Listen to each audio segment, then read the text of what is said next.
So Craig has been kicked from one campaign, ran 2 disasters of his own, and somehow, he's back at the table. You'd think after everything we've been through, this guy would have learned something. Spoiler, he absolutely did not. By this point, the group was well into university, and Craig had been suspiciously quiet about role-playing for a while. His reasons were always vague.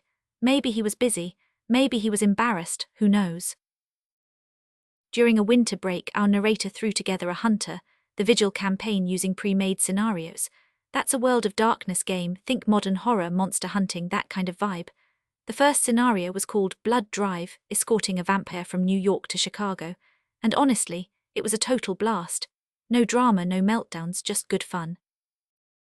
So naturally, the narrator decided to run another module, Murder Will Out, and this time, they invited Craig. I know, but look, these were his friends. They wanted to believe people could change. That's not a flaw, that's just being human. Unfortunately, Craig was about to test that belief to its absolute breaking point. Craig showed up with a character that was basically his fantasy self-insert turned up to 11. Meet Elijah Dante Ramsey, a pretty boy private investigator, quasi-vigilante, master seducer, expert gunman, and general all-around badass. He'd left the police force because they were, and I quote, too strict. Oh, and his backstory. It included Craig's idealized love interest, a sickly, legless girl in a hospital called Dollface, a former, and again I quote, golden-hearted prostitute that Elijah had personally saved. She was 100% dependent on him. Craig sent the group a picture of a half-naked anime girl and said, that's her -2 legs. I need a moment. Every time I think Craig has hit rock bottom, he pulls out a shovel and keeps digging. Now here's the fun part. Craig's character sheet was a mess. Academics 0, computers 0, medicine 0, politics 0, brawl 0, larceny, intimidation, survival, socialize all 0. By the game's own rules, Elijah couldn't have even qualified as a police officer. The narrator pointed this out during character creation. Craig's response, he cheated his way through the exams. And yet somehow in his backstory, Elijah graduated top of his class, best marks across the board, because of course he did. The module itself was actually really cool. A possessed hospital was controlling psychopaths and using them as weapons. The Hunter's primary contact was an NPC named Franklin Kim, a hot-blooded police detective with anger issues. Franklin was condescending and tense, but obviously stressed out of his mind. Classic cop on the edge. Things were going fine until a psychopath with a magic pen, yes, a literal magic pen that made anything written with it perceived as absolute truth, sent Franklin a letter. The letter said the Hunters were conspiring with the enemy. Franklin bought it completely. He confronted the Hunters in a parking lot, screaming at them, but the sensible players talked him down. Franklin apologized, agreed to keep working together. Crisis averted. Or so everyone thought. This is where it all falls apart, and I mean all of it.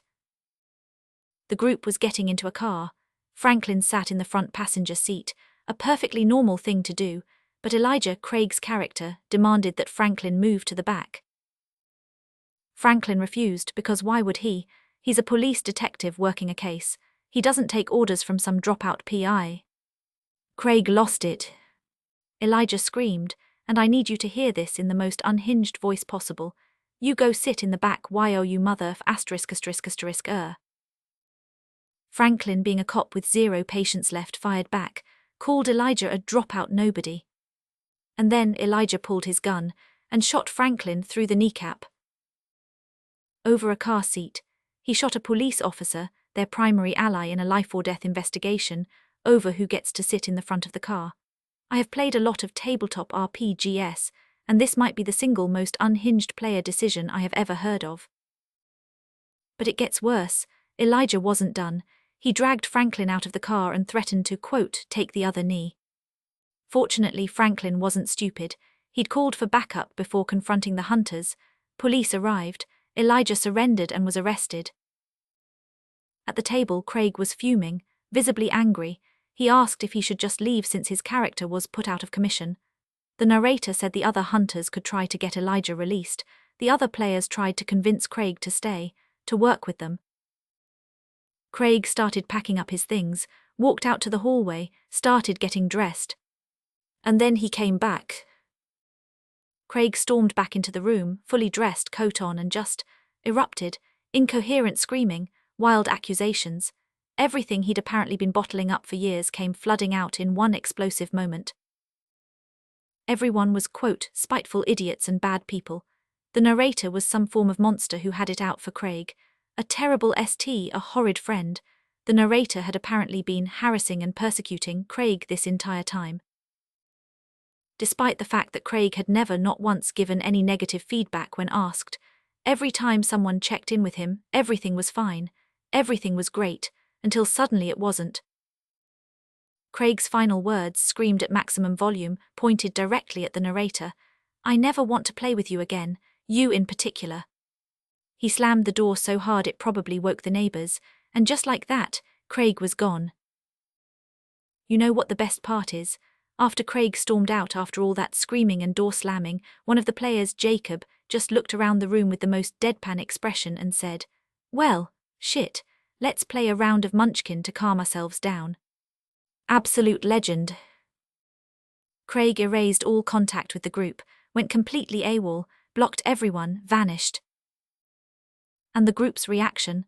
Relief, pure relief, because Craig was the kind of friend who takes energy rather than gives it. Every session with him was a minefield. Every story, every character, every interaction was filtered through Craig's need to be the center of everything. Without him they could finally just play, have fun, tell stories together without walking on eggshells.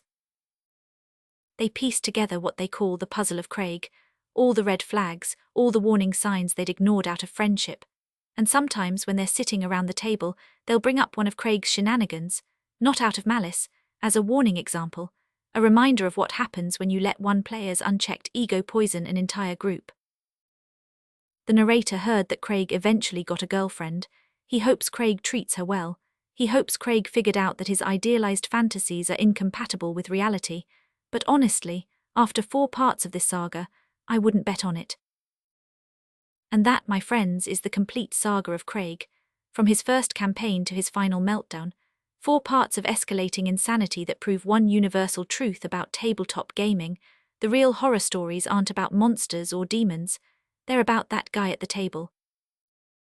If you made it through all 4 parts, thank you. Genuinely. Drop a comment telling me your worst player horror story, I'd love to hear it. And if you haven't seen the earlier parts, links are in the description. Trust me, they only make this finale hit harder. Until next time, may your rolls be high and your players be sane.